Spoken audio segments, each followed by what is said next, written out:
Hello, everyone, and welcome to the Ann Arbor District Library. My name is Aaron. It's my pleasure to introduce Machines Making Music tonight. Before I do so, though, keep in mind that the restrooms are back out the double doors, out the other double doors. Take a right, and you'll see the restrooms against the far back wall that way. Before we get to our act this evening, I should also note that next weekend we have Tiny Expo. Check online, aadl.org, for additional details. If you haven't been yet, it's a pretty good time. They have pretty good stuff for sale, and I always buy too much. Without further ado, though, Molly, the stage is yours. Thank you. Hello. It's nice to see you all. Thank you for being here on this very cold night when you definitely don't have to be at the library listening to me talk about music and AI. I appreciate you being here. Get my slides up here. Yeah, so I'm wondering if I could see my slides. There we are. So I'm going to be talking today about AI and music, sort of like an intro. That's my area of research at the university. And I have probably way too much material, and since it's just a handful of us here, if at any point you're like, oh, I have a question or I have a comment or I'm bored, could you please move faster? Please just tell me and we can do that. This can be super informal. Here's a QR code to the slides. If you have any interest, I'll put it up again at the end. But basically, there's a ton of links on here if you want to learn more or listen to stuff or whatever. So if you want to have a reference to the slides, that QR code will get you there. So I'll start by introducing myself a little bit about who I am. I want to spend just a moment defining machine learning and AI because right now we're all talking about it. I just want to make sure we're all on the same page about what those phrases mean. And then there's kind of two big sections of what I'll talk about. The first one is sort of the large corporate version of music and AI. This is companies like Meta and Google and OpenAI that are making music generating models, and we'll listen to examples of what those sound like. And then the second section is more about sort of indie artists who are making their own machine learning models and working with machine learning models in a more personalized way, which I get really geeked about. So I'll spend time on both of those. Talk briefly about ethical issues around AI and music, and then share a bunch of learning resources because I got started doing AI stuff as a saxophonist without a lot of prior background. So it's super possible to get involved in this if you're interested, and there's a ton of hands-on stuff you can do. So I'll show you some of that too. I'm going to start with two quotes though. So Lady Ada Lovelace is famously one of the people who helped develop the analytical engine in the 19th century. So Charles Babbage and Lady Ada Lovelace together kind of put their brains together and came up with the idea of a mechanical computing device, the first sort of mechanical computer. And they wrote notes to each other about this. And from her notes in 1843, she says, "The analytical engine might act upon other things besides numbers. The engine might compose elaborate and scientific pieces of music of any degree of complexity or extent." So even at the sort of conception of the very first computer, she's already thinking about this thing could make music in some form, automated sort of way. The other quote is by Richard Feynman, the famous physicist and teacher of physics, who also happened to do lectures in computer science. And he writes, "The inside of a computer is dumb as hell, but it goes like mad." And that's kind of where machine learning comes from, is every little operation a computer does is trivial by human standards. It's something that we could do in our sleep. It's super simple, but it can do it really fast, a bunch of times, much faster than we can. So that's why we're able to use computers to do AI and imitate how our own thought processes work. So I enjoy this quote because it's the computer isn't the smart thing. The humans are the smart thing because we figured out how to make the computers do this. So to introduce myself, my name is Molly Jones. I am a PhD student at the University of Michigan here, and I'm studying audio computation. I'm in the School of Music, Theater, and Dance. I started going to college here in 2006 as a saxophonist, so my journey has taken me through some twists and turns. I spent a bunch of years playing saxophone, writing music, and then also working as a back-end engineer. So I have kind of music background, software background, and then I'm doing a PhD that combines those interests, and I'm making custom machine learning projects in collaboration with artists.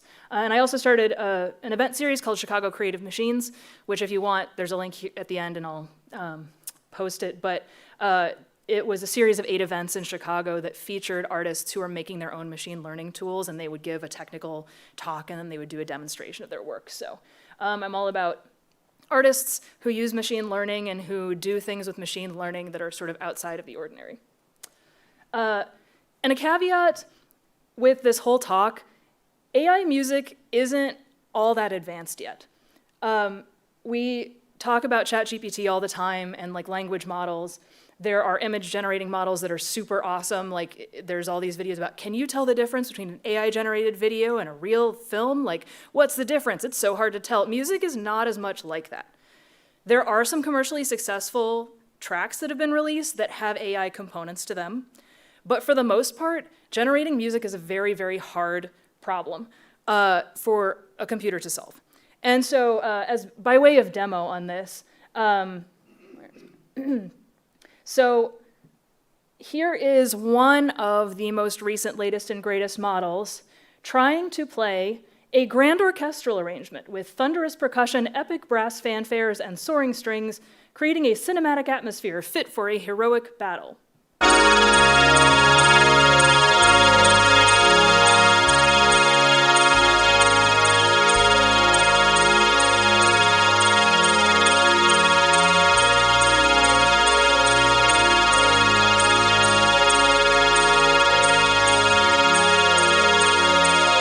So I don't know about you, but I can't hear strings, or thunderous percussion, or epic brass fanfares, or like any of those things.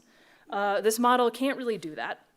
And this is like seriously one of the best music generating models there is out there right now. It took tons of engineering resources and people to make that happen, and it's very impressive, but we're not there yet. I think it's gonna be a while before we see AI generate like a full film score or like video game soundtrack or epic symphonic composition. That said, it is like AI is good at certain things musically, and we'll hear examples of that later, but this is just to say like, don't expect AI sounds that you hear tonight to be like the best music of all time. It is behind the language and image generation thing. And maybe it's useful to know one of the reasons for that, I think, is that audio data is like super dense. So if you think about generating language, you generate like a word and then another word and then another word and then another word. And the model can generate one word at a time, and it can kind of remember a certain amount of the previous context, a certain number of previous words. And it's basing the new word it's generating off of its previous context. An audio file as stored in a computer at commercial quality is 44,100 samples per second. That's 44,100 samples per second that the model has to remember to generate new ones. So it's like very hard for a computer to remember all that. It's like a ton of data. So it's very hard for computers to understand all of the things that go into creating a long-form piece of music. So AIs tend to be really bad at knowing about long-form musical structure. So it's behind generating other stuff, but it's still interesting. I still think it's very interesting. So to start just talking about AI and machine learning, I just want to make sure we're all kind of on the same page about it. I'll start by asking you all, anyone want to volunteer their working definition of AI? I see some like, no, I don't. Anyone want to venture it? No? Okay. So this is kind of how I define it. There's not like one canonical definition. Artificial intelligence is a technology that can perform tasks requiring human intelligence, which is kind of a cop-out because that just means that you have to define what is human intelligence.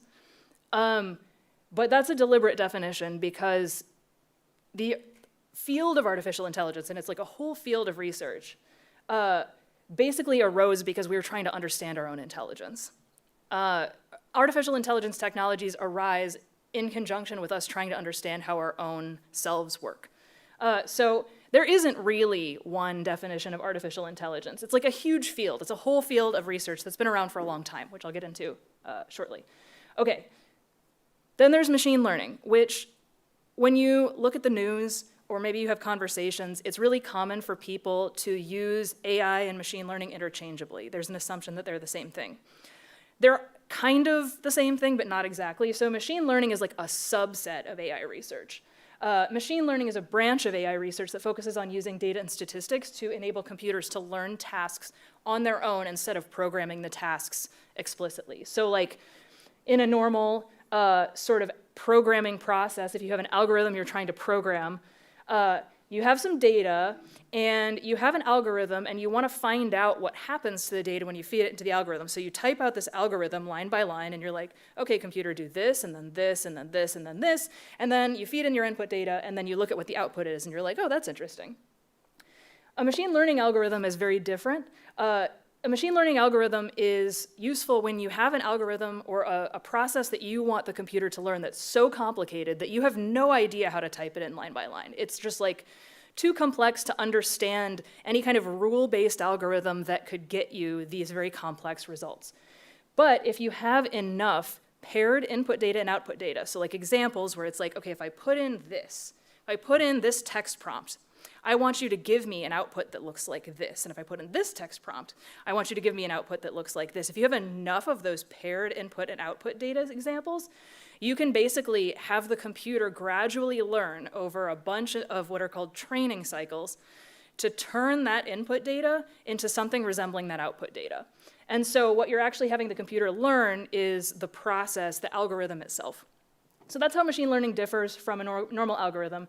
And machine learning is super flexible. Like I described it in really vague terms like data, because you can really use anything that's stored as data in a computer as an input or an output to a machine learning model. It's capable of learning all kinds of crazy correlations, which is why we see it doing crazy things that you wouldn't before have thought a computer could do.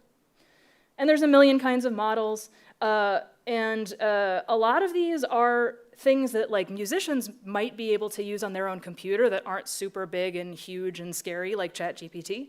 And then some of them are very complicated. Neural networks are much more complicated. And I'm not going to get into a lot of detail about what neural networks are, but if machine learning is one subset of AI research, then neural networks are like one smaller subset of machine learning. So it's like drilling down to a much smaller number of kinds of algorithms. You might also hear them called deep learning models. They're a particularly powerful set of machine learning techniques. And they were originally designed in the 1940s. They were ideated in the 1940s by some individuals who were researching how neurons in the human brain connect to each other. So the idea of a neural network originated when people thought neurons in the brain connected in a certain way. And so they're modeled on that.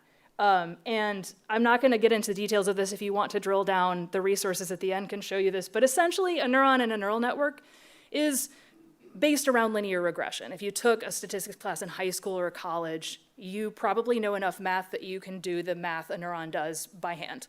It's not like graduate level crazy mathematics. It's something that you could actually just write out. What makes neural networks extremely powerful is you can chain these things together in all kinds of crazy ways, and when you chain them together in crazy ways, the emergent behavior is much more complex than what an individual neuron can do. So that's what's so exciting about neural networks. They can learn all kinds of crazy relationships between input data and output data. And that's what a lot of the big AI models that we see in the news and talk about, that's what they're doing.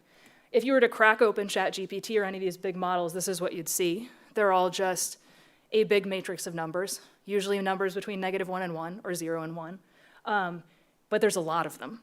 OpenAI doesn't release details about how the various ChatGPT models are made, but the last estimate I saw, which was like 6 months ago, ChatGPT has about 1.6 trillion numbers in it, which is more than the number of stars in the galaxy. I looked it up. It's also approaching at approximately the same as the number of neurons in the human brain. So its complexity is huge, and that's one reason that there's all this talk about data centers and GPU, like all this computing infrastructure. These are huge models that require a ton of storage and capacity to run. Yeah, so this is like the summary. AI is a big field, and then machine learning is one part of that, and then deep learning / neural networks is like one part of that. And this is all interesting right now for a bunch of reasons you all are probably aware of, right? NVIDIA originated in 1999 making like gaming GPUs and GPUs for like the animation industry out in California. And they've just been making cooler and cooler GPUs, which happens to be really useful for the kinds of training processes you need to make a machine learning model. Human reinforcement learning was introduced in 2017, which is where you basically insert human judgments into the process. You have a person going through what the model is making and saying, oh no, make it more this way, make it more this way, so that you have more human input into how a model is behaving.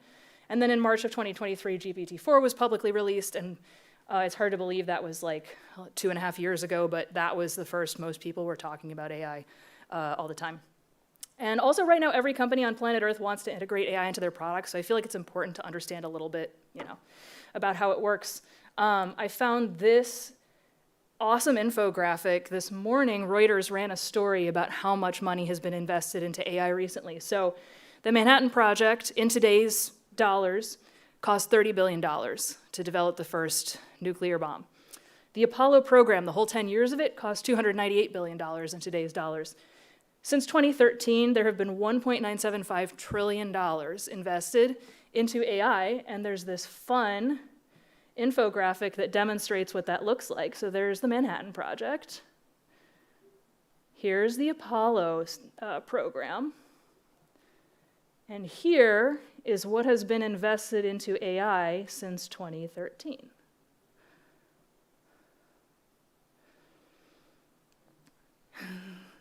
All this to say, it is very important to think about AI. Oh yeah, and then there's going to be 375 billion more by the end of this year, which we're almost at. So it's a crazy time for AI, but a cool time to be learning about it because it's everywhere. Yeah, so now I'll get into the part where I'm actually talking about music and machine learning, now that we're kind of summarized what machine learning is. I have like 3 pages of slides about the history of music and machine learning. I'm not going to talk about all of these bullet points, but I wanted to point out some of the ones that I find more interesting. So my starting point for machine learning and music is 3000 BC-ish. There's evidence that in Egypt, they were building water clocks that used human figurines to strike bells marking the time. So this is an automated process that is creating sound, and it also probably automated away somebody's job. So they were already using robots to automate away people's jobs in about 3000 BC. Let's see, and then in the ensuing millennia, a bunch of really amazing inventors in different civilizations around the world, in Egypt, in Persia, in Greece, a few other places, they were making these musical robots. They were making these automated musical devices that could either play a flute or play an organ or like tell the time. So people have been interested in making automated sound makers for like forever. In the 1650s, Fermat and Pascal were developing the fields of probability and statistics, and they did this while writing each other letters complaining about their gambling debts. And they wound up being like, there must be a methodical way to like look at probability and how you earn and lose money doing these things, right? And that's like the big one of the big mathematical pillars underlying machine learning. It's a statistical sort of part of the field of statistics. In the following century and a half, a bunch of composers actually got really interested in automated composition. So Mozart famously wrote a dice game where you could roll the dice a certain number of times and it would compose a sonata for you. But he wasn't the only one. Bach, before him, was using a variety of automated algorithmic composition techniques in a few of his own pieces. There were other composers contemporary with Mozart interested in algorithmic composition. So people were already interested in like, how can we automate some of these musical processes? On this page, I'll just point out 1944, Warren McCullough and Walter Pitts were professors at the University of Chicago. They proposed what we would now see as the first neural network, the first artificial neural network, and they proposed it in the process of founding the field of cognitive science. So that's that thing where AI as a field has really jointly grown with trying to understand how our own intelligence works. Then there was a bunch of research. People started developing computers that were much more powerful through the second half of the 20th century, and through the 60s, 70s, 80s, these neural networks that they had proposed back in the 40s were actually able to be realized with computers.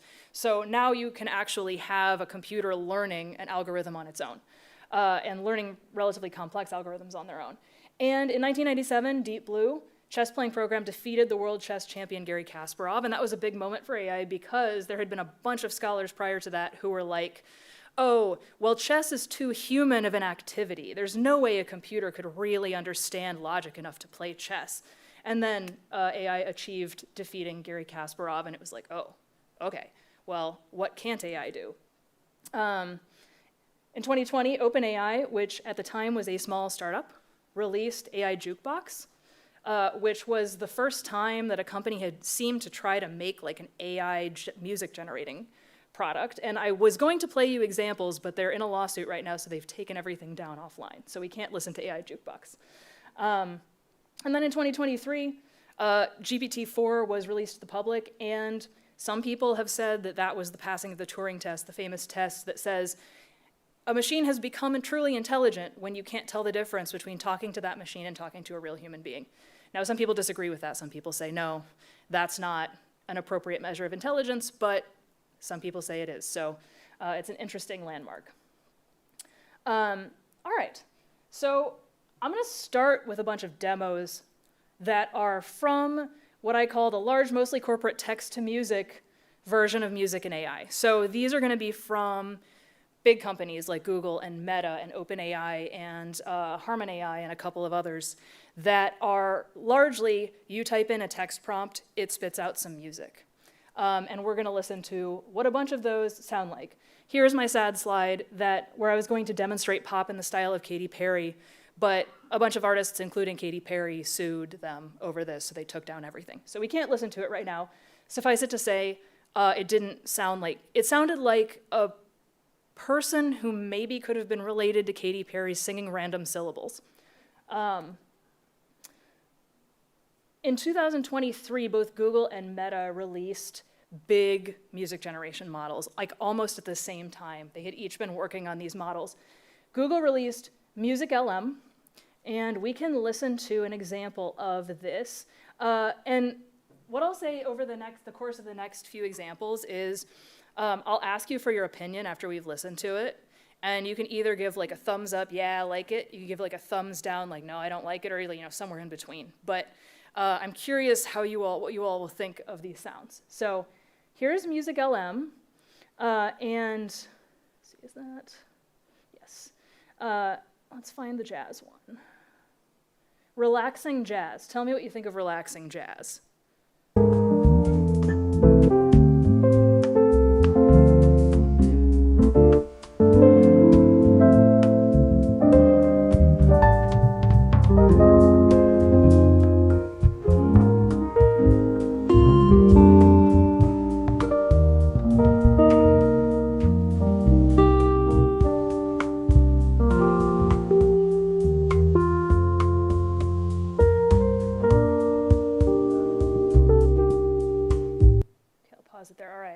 Thumbs up.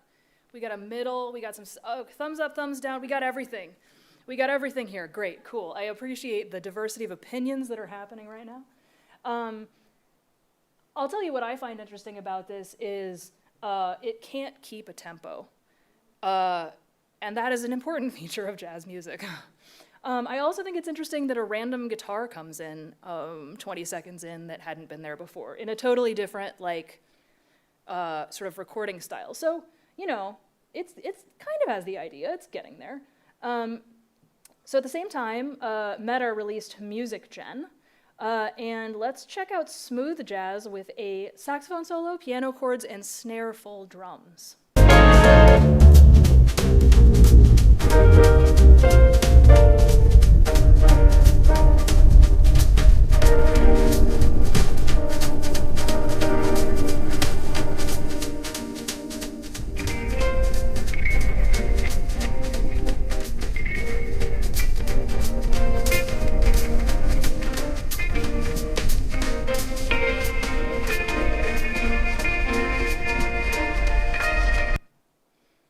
Thumbs up, thumbs down, thumbs in between. This one's getting more thumbs down and some tilting downward in the middle. Yeah, it's an interesting one because after 10 seconds, it starts to forget what it was doing. It reminds me of myself when I walk into a room and I was like, wait, I came in here for a reason. What was it? It feels like it's forgotten its purpose a little bit. There was definitely no saxophone. The snare-full drums, it's an interesting prompt. but also it was brushes on snare drums, which is maybe what they meant, maybe what they didn't. Yeah, so those are the two big models that are the best thing out there. To this day, there are ones that I like better, but they are not as well known. Google recently, actually like 2 weeks ago, released a new model it's calling Magenta Real-Time. And the thing is, it's built on Music LM. Like a lot of the latest updates that they're releasing are built on these two models. So they're like slight improvements on this, but not dramatic. So these are two of the big ones. This is one that I like more. This is by a former startup called Harmon AI that was just two people kind of independently working, and they got bought up by the company Stability. And they released last year Stable Audio 2.0, which I think has notably better audio quality. So this is what that sounds like.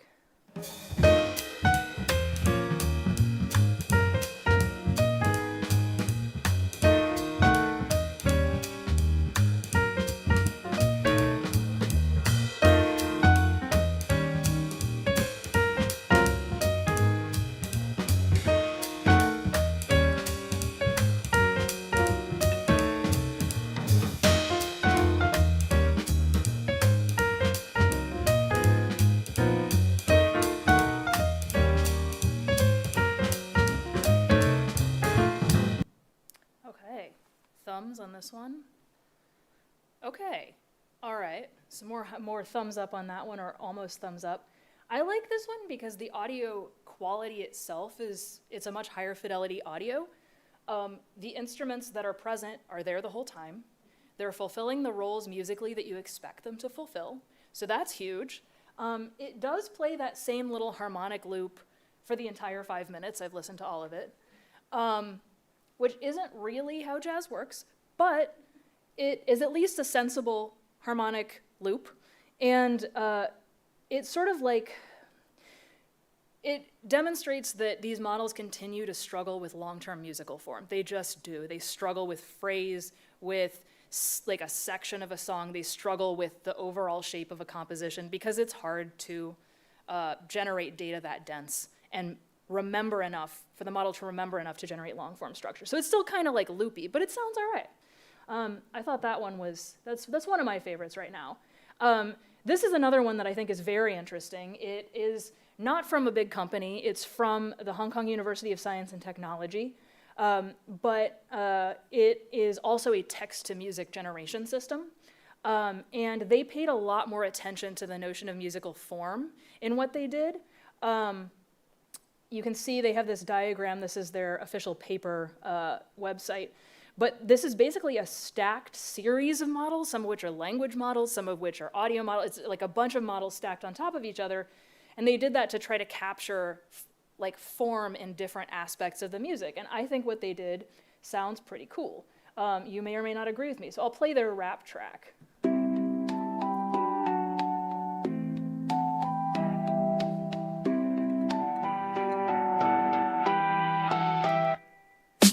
Woke up in the morning, sun is shining bright. Chasing all my dreams, gotta get my mind right. City lights are fading, but my vision's clear. Got my team beside me, no room for fear. Walking through the streets, beats inside my head. Every step I take closer to the bridge. This is my life, and I'm aiming for the top. Never gonna quit, no, I'm never gonna stop. Through the highs and lows, I'ma keep it real, living out my dreams with this mic and a deal. Midnight's grinding, writing down his rhymes. Clock is ticking fast, can't afford to waste time. Pause it there. All right, what about this one?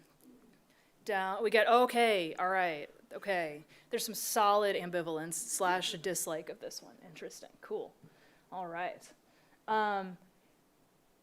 Now we're getting into some of the models that have created controversy because people have actually used them to try to release music and either been sued or generated some kind of public chatter. Has anyone tried Suno in here? No, okay. So Suno and Udio are services, and there's more than just these two, but Suno is like the big one, that generate whole tracks of music based on a short text prompt. I found this Reddit forum that's like, there's a bunch of users who sort of treat it like as a hobby. They get on Suno and they're like, ooh, what can I generate? So like this person was like, oh, this is one of the best ones I've got from Suno. Like, what about you?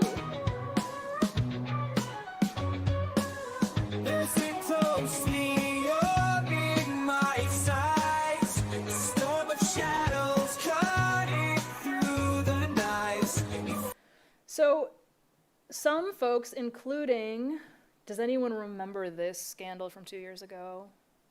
I see a nod, okay. So 2 years ago, Suno has been in the news because it generates pretty convincing whole tracks at one time with a very short text prompt, like less description than you as an individual would need to like imagine what a piece of music would sound like.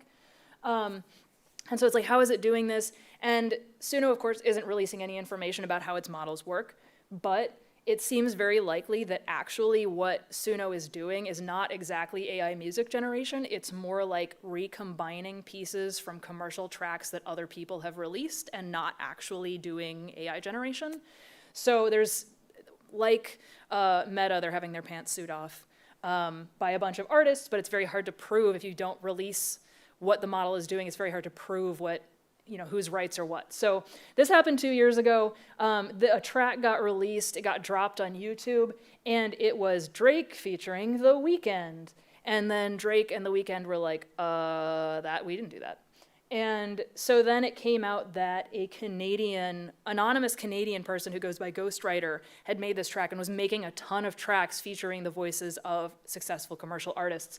And Ghostwriter granted an anonymous interview to Rolling Stone, and talked about using Suno as part of how they created this track. And they used some other models to steal these voices as well. But nobody really knows who they are. Also, Canadian intellectual property law is different from American intellectual property law, so they kind of skirted some of the American stuff by using Canadian artists. But yeah, this came out, and it had been nominated for a Grammy, and the Grammy nomination had to get pulled. So it created some waves, and Suno was involved in that. This year, there has been some actual commercial success for AI bands. Has anyone listened to Velvet Sundown?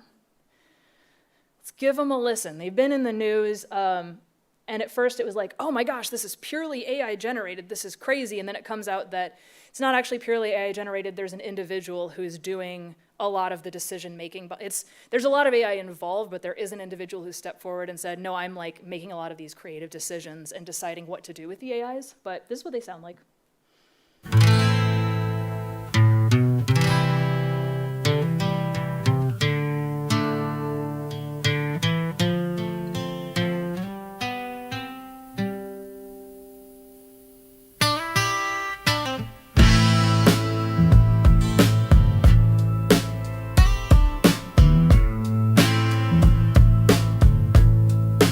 Dust on the wind, boots on the ground, smoke in the sky, no peace found. Rivers run red, the drums roll slow. Tell me, brother, where do we go? Raise your hand, don't look away. Sing out loud, make them pay. March for peace, not for pride. Let that flag turn with the tide. Okay, what about this one? Got some thumbs up. Okay. Yeah, like, I don't know about, maybe like show of hands, like I know if I find out a song has a heavy AI component, I feel differently about it somehow than if I don't know that. Does anyone feel like they are totally unaffected by like whether they know it's AI or not? Like they're like, I like this music whether it's AI or not, because some people really don't care. I know I care. Okay. It's like hard not to perceive it differently if you think that a machine has made a lot of it. Then this is the final one I'll show you that's sort of text to music gen. This is from 2024. It's from an artificial production team called Girly Girl Productions. Content warning, there are drug references in here. I think humorous drug references. But this is what I like about text to generative AI music is it's goofy sometimes.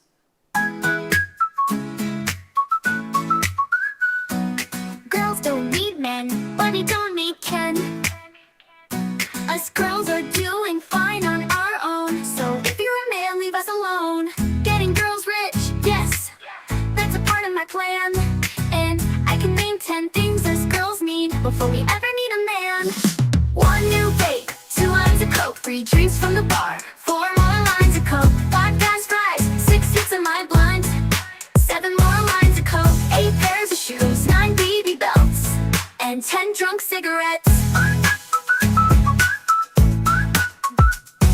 Seriously, I don't need anything from a man.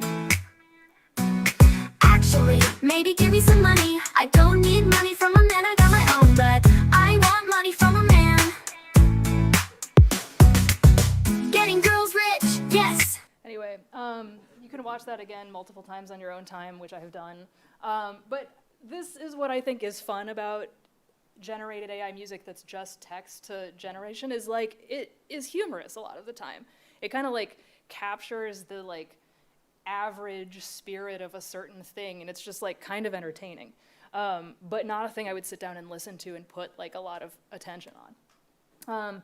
If you're interested, I'm not going to go into details on these. These are just like, if you're someone who produces music, if you use digital audio workstations, if you do plugins, if you do like software for making music of your own, there's a bunch of plugins you can check out that incorporate AI in some capacity. I've seen a lot of people using, I teach music production classes at U of M, and I've seen a lot of people using Logic Pro's AI mastering tools. And for those who like mastering is a whole rich skill set, and for people who don't know how to master, it's sort of like a quick and dirty, like you can kind of get something that doesn't sound terrible with their AI mastering tools, but there's a lot of plugins that will help with a very specific part of the music production process as well.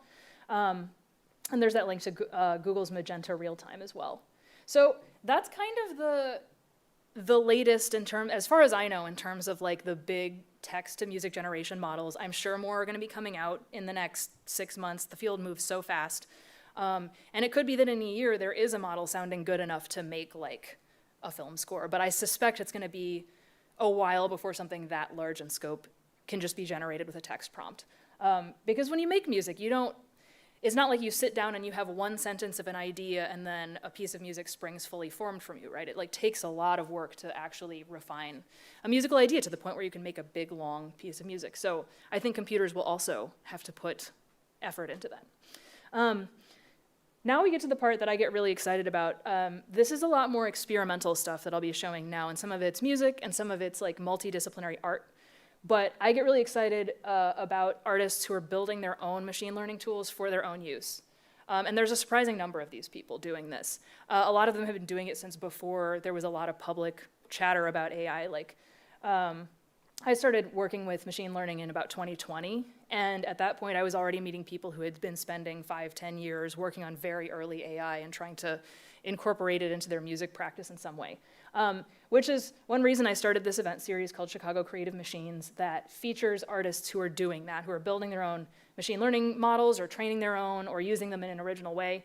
And yeah, there's a link to the website if you grab the slides, and all of those events are archived if you want to watch them. There's some really inspiring stuff people are doing. But yeah, the first person I'll talk about is Holly Herndon. Anyone familiar with Holly Herndon at all? She's a singer who had like some modest popular success, not like obviously massive, but like some success, and she tours around as a singer. She was working on AI early on. She was a programmer before she was a professional musician. And so she created this thing called Holly Plus, which you can actually go download right now. And Holly Plus is a model trained on her singing voice, and it does something called timbre transfer. So you can put your own voice into her model, and it comes out sounding like her singing. And she made this public because she wanted to be clear that like AI is supposed to be for people to like enjoy, not something that's gate-kept behind like a paywall. So this is her TED Talk. This is a friend of hers demonstrating. And yes, the truth is, I show you every day.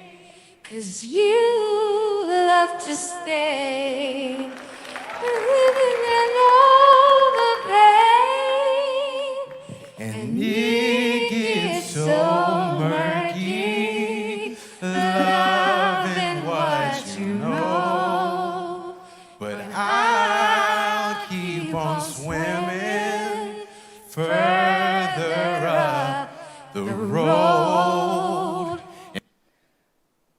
that's something that is fun and that you can try. And there's like other software that has been around where you can like sing in a certain voice. But this was just like an artist going out on her own and being like, I want to do this. This is my friend Ugo. Ugo is a guitar player who's really great, and he's also a researcher, a machine learning researcher in Chicago. And he trained this model called VampNet. And it uses what's called a masked token modeling technique, which sounds fancy, but basically means if you imagine like a chunk of audio, and then you imagine like blocking out parts of that audio and then training a model to fill them back in. So it'll take audio he's created, usually in real time, he's performing. It'll record some of that, and then it will just create little variations on the thing that he already played. So it's like taking his music and it's like making his own variations on it, and he'll use it live in performance, and it's very fun to watch. I will show that. So this is his example input, a thing that he might have played into the model.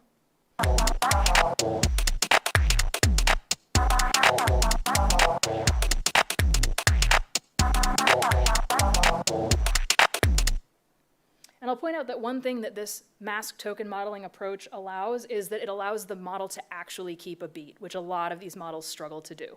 So that's the original, and then here's what happens if he feeds it into the model.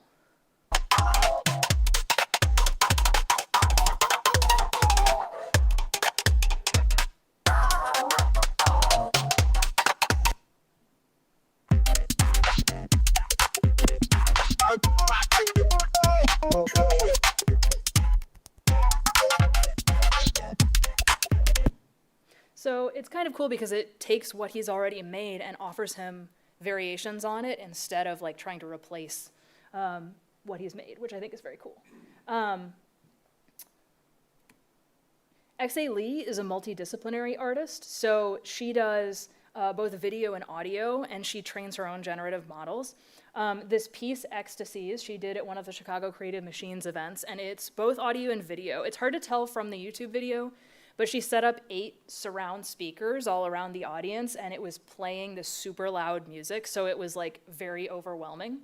And what she did was she trained the audio generating model on the sounds of voices from advertisements. And then she trained the video generating model on close-ups of faces from advertisements. So the video that you'll see is like this uncanny valley, like generated fake people's faces from ads, while you hear this distorted, super loud audio that's like mimicking what happens in ads, and she added a bunch of effects to it. And she is always trying to make art that's like a critique of the sort of media images that we see all around us and how artificial they are. So this is just a little bit of that.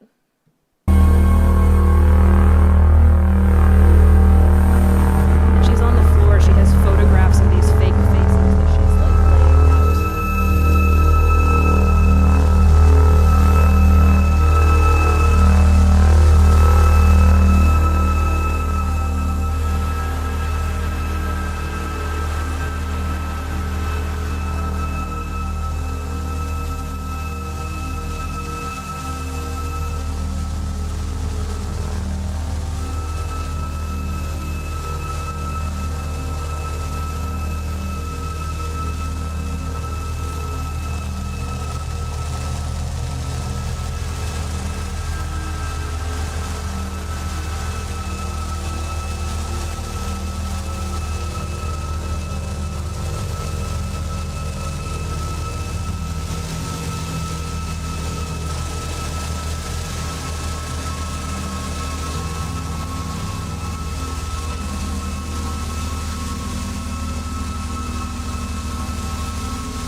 So this slide stands in for 3 different artists. I'll show a video of Hunter Brown, but these 3 do sort of noise improvisation with laptops. So they've each used this package called Flucoma, which I've linked on the slides, and they use it to make their own laptop instruments that use machine learning to like, basically they feed it a bunch of sounds, recorded sounds that are part of their practice that they've recorded, and then they map each of those sounds to a place in like an XY plane. Like he'll be using his iPad, so you'll see he basically just has this iPad surface as a big XY pad, and he's mapped these different sounds of his to different spaces in that XY pad.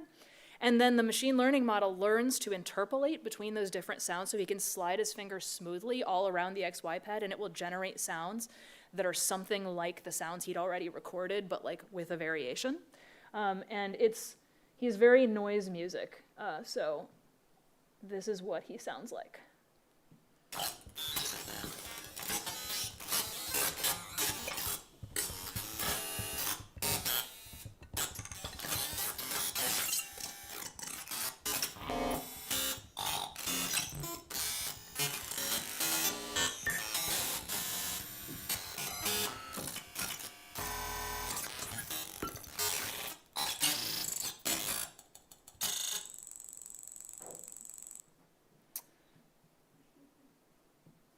Yes, giggles are good.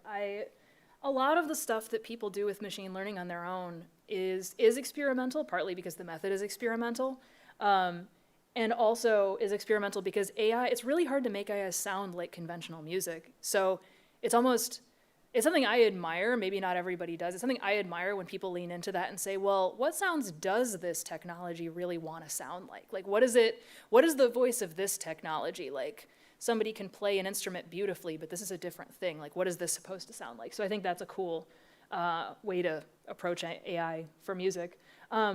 This is Julie Zhu, who's a professor here at U of M. Wasn't a professor yet at U of M when I invited her to speak, but now she is. She has a project that's ongoing for the last couple years that's called Deep Drawing. And she's a visual artist by background, as well as a musician. And what she does is, you see these 4 things that are like taped to this board. What she does is she draws on this board with a pen, and she has 4 contact microphones attached to the corners. And so it's recording sound from all 4 constantly as she draws. And what she's done is she's trained a machine learning model to associate the sounds all 4 of those mics are recording with the position of her pen on the board. So she's hiding inside a box. The audience can't see her. But what the audience can see is this machine learning model showing them where her pen is on the space. And it's still in process because she's adding all kinds of visual effects to it. But this was what it looked like as of like a year ago. Let's see if I can find a better moment.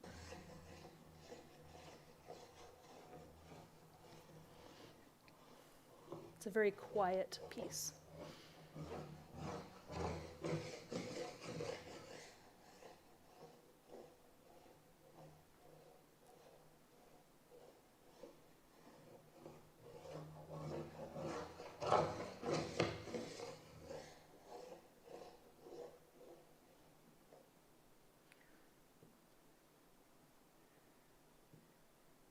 And there's 2 more that I'll show you, and then hopefully we'll have time for like some chat and questions. This is a project from Paris by a guy named Jérôme Nica, and he works with a bunch of really well-known jazz musicians, including Steve Lehman, the saxophonist. And what he does is he trains a model for each of these improvisers that learns what kinds of sounds the improviser likes, and it kind of like tag teams with the improvisers and like tries to kind of create music with them. So we'll see how that works.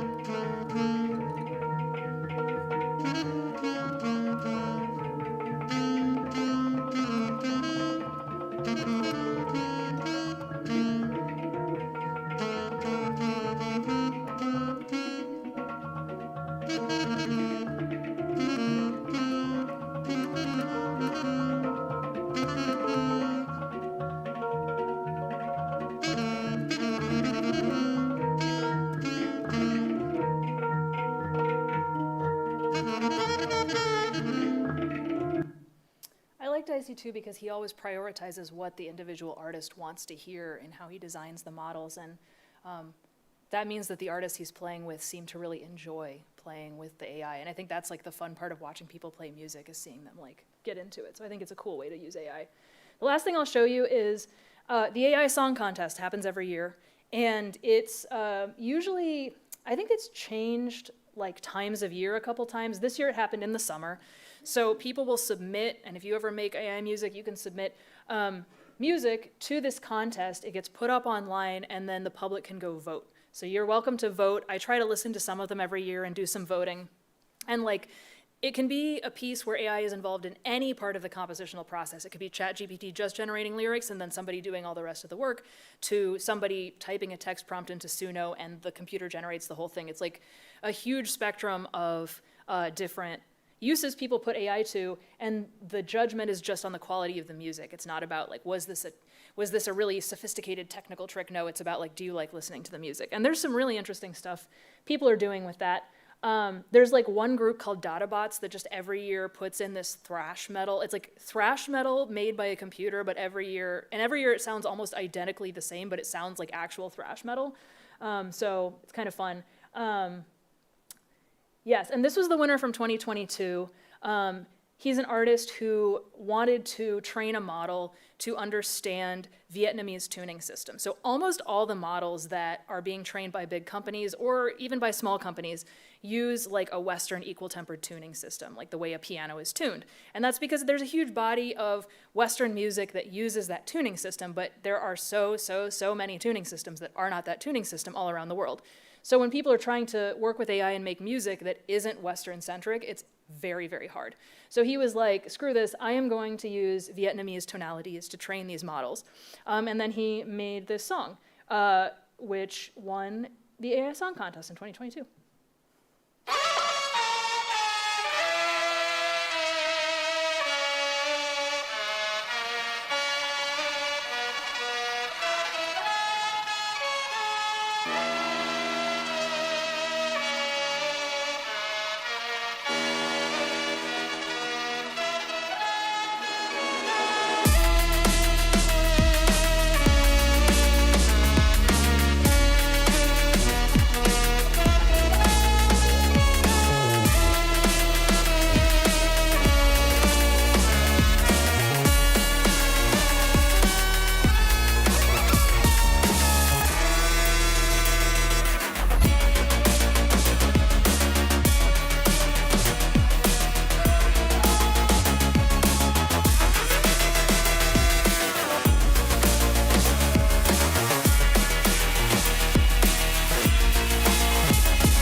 So that's just a smattering of some stuff that artists are doing with AI that's not sort of just type in a text prompt and get a song out, that's a little bit more tailored to their own creative practices, that maybe uses their own data, that's not stealing data from other people. So I find that a lot more interesting.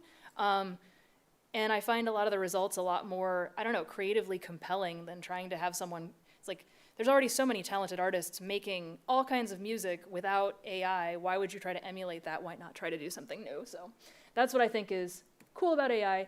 Obviously, there are issues. There's always going to be issues when using machine learning. It is very resource intensive. There's intellectual property issues if you use data that isn't your own, which like my research is focused on using small personal data sets so that you're not stealing data to do work with AI. There's electricity, there's water, there's minerals used. There's human rights issues because I mentioned human reinforcement learning early on. There's the idea that these big models get steered with human input. Well, a lot of that human input is very low-wage labor in other countries. So there's a lot of issues around the use of AI, and I don't want to like gloss those over. It's a very serious issue, and it's likely to result in job loss for artists, for musicians. That's kind of a fact. But I think those issues can be mitigated by like looking at AI stuff that is more like produced by a local, like a small artist on their own computer with their own data. I think that stuff is a lot less problematic potentially than some of the big AI uses, but obviously very worth considering when thinking about any kind of AI use, and music AI use is part of that. So Yeah, so I'm curious what you all think after hearing those examples. And I'm going to put up the QR code for these slides one more time. Here are some learning resources. So this page is like stuff you can read and watch if you want to know about like the history of AI, or like watch great videos about how AI works. And then this page is like if you want to try stuff yourself. These are all things that you can get into if you have any programming knowledge. Some of these will be easy for you. Even if you don't have programming knowledge, some of them will be very usable. I just say Google Magenta if you're not someone who feels confident programming. It's like you basically click play and it runs the code for you, so you can kind of see how the whole thing works. And then you can also try training a neural network yourself if you've never done it before. This tutorial is like very simple and it takes a couple minutes and you can like see the results right away, so it's kind of cool. But yeah, this is the QR code for the slides. If you have any interest in those, and you can listen to all the examples, they're all linked. But yeah, I'd be curious if there are any questions or if you have thoughts about the music. Put that back. Yeah. Some random questions. Out of curiosity, with the AI Music Awards, when you're like seeing the options or voting on them, do you get information about how AI was used in the creation, or is that kind of like you have to go find out if the artist published that somewhere? Each artist provides like a paragraph, and some of the artists are really transparent, and they're like, here's exactly what I did, here's the data that I used, blah, blah, blah. And then some are like, it's much more like, oh, I was inspired by the concept of X, and you don't find it out. So it depends on the track. They leave it up to the artist to say what they used. Yeah. I was also wondering, with the second to last sound you played for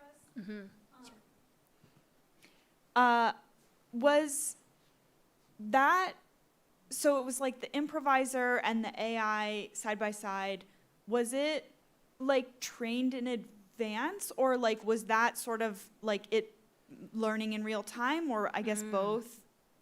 Great question. So it was pre-trained. Jerome Nika he'll take a couple weeks with each artist and like meet with them for rehearsals, and that's when they train it. They'll talk about what he wants, and like he'll provide data, and then like, so it's an iterative process with the artist. So they pre-train the model, and then what it's doing in real time is just spitting out stuff from the pre-trained model. Okay, interesting. Yeah, I was curious whether like as that song progressed, like whether they would be more in sync with each other in a way or not. That's actually something that I want to work on, and also a lot, like everyone wants that. Everyone wants it so that you can start a performance with this model that's not very well trained, and by the end it's trained, but the training takes so long still. Like maybe in 3 years you'll get that. But right now, training a model that has any complexity, it has to be offline, like it takes too long. Cool. Yeah. Any other questions or thoughts, or anybody have like favorite sounds or like least favorite sounds that stand out?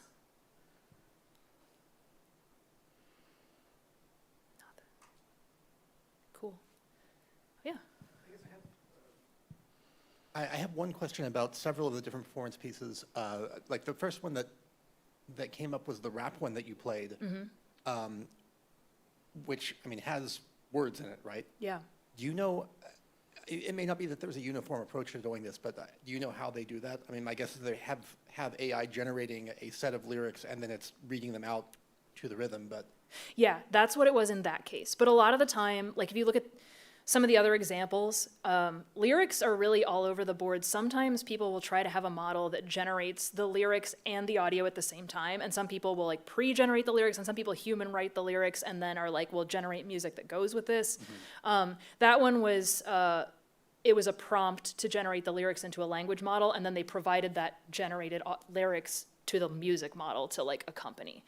And because rap is, I have my doubts about generated rap lyrics, because rap is one of the most intricate language forms ever.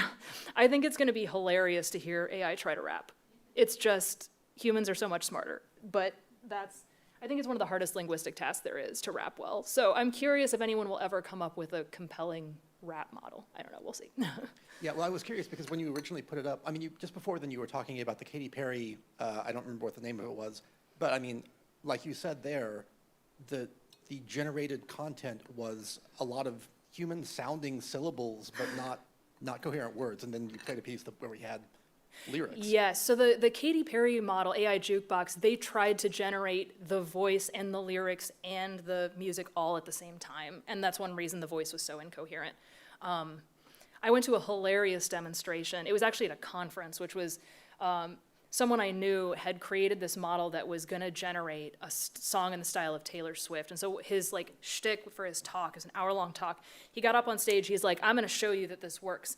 So he's like, I'm gonna train the model in 1 hour while I talk, and at the end, we're gonna get to hear like a Taylor Swift song that's original, generated, and we're like, cool. So he like presses go on his code, and it's training.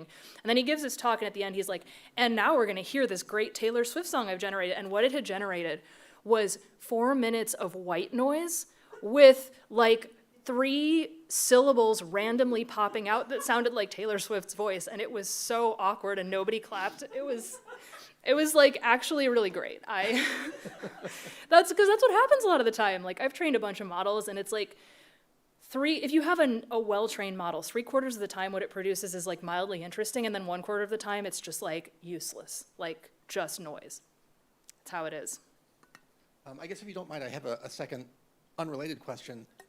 So, I mean, I come at all of this from, I worked in software in the 90s and then went to law school, like very much part of the sort of Linux free culture movement. And I have no idea what to make of the ethical implications of all of this. I've been struggling with it for years now. I mean, since it became a thing, and I'm still sort of floundering. But I mean, this is obviously something you're thinking about as your research. Can you talk a little bit about the ethics and where you stand on all of it? Sure. I mean, I wish I knew fully where I stand on it. I will say, like, one of the reasons that all my research is focused on using personal data sets is for that reason. I think a lot of what the resource use is something that I don't know how to address. It's a serious issue, and I don't know how to address it. But I think training small models on machine, like on your own machine or on a GPU, like I have a GPU at home, training on that, I know how much electricity I'm using, right? It's still using electricity, still using resources, but I kind of know how much. Working with artists and having them provide me data means I know where my data is coming from. So I'm trying to angle myself to a place where like what I make isn't gonna be the hugest, coolest model in the world, but it's gonna be something that I don't feel ashamed of. Yeah, I don't even know where to go with it because it, sort of like sampling culture, I think it's very related to sampling culture because whereas sampling is taking a literal sample of somebody else's music, this is sampling from a statistical distribution that was determined by somebody else's music. So like, it's still sampling, and I feel like that, like, depending on how you feel about the concept of intellectual property, or like, sampling is honoring somebody, or no, sampling is like stealing, or like, I don't know how to make sense of it. You're a lawyer, so you know more than I do. Yeah, I don't feel like, I feel like it has to be a public conversation. That's one reason I'm so interested in machine learning literacy, because I'm like, we all have to talk about this. Like, this is like, we can't just let like 3 people at giant companies decide this for us. It doesn't, it's not cool. Yeah. Yeah. Any other questions? Cool. With no further questions, one round of applause for Molly. Thank you so much, Molly. This was wonderful.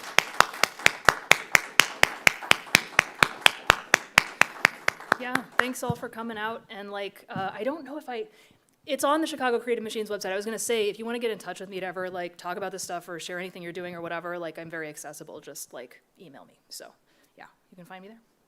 Thank you again, Molly.